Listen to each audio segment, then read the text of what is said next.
भक्तन के आगर। मंगलवार के पावन बेला आजा सुन ली बजरंगी, आजा सुन ली बजरंगी के मेला। फेसरायर दुई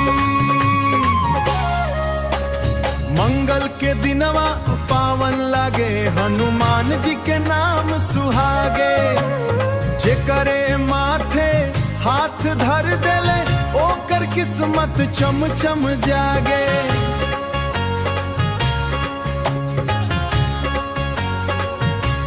संकट काटे दुखड़ा हारे, भगतन के नैया पार उतारे।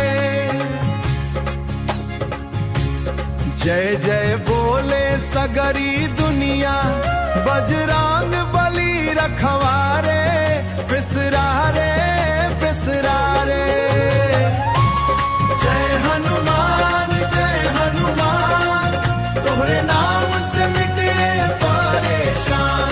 सुन लाया रजिया है महावीर, वरदा जीवन में नाई बिहान की हो।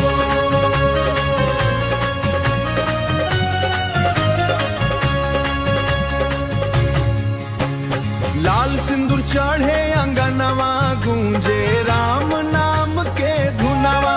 गदा उठवले वीर बजंगी, दूर करे हर पीर पुरनवा। जे मन से तोहरा गावे ओ कर काम बनावे। मंगलवार के ई वंदना, घर घर सुख समृद्धि लावे।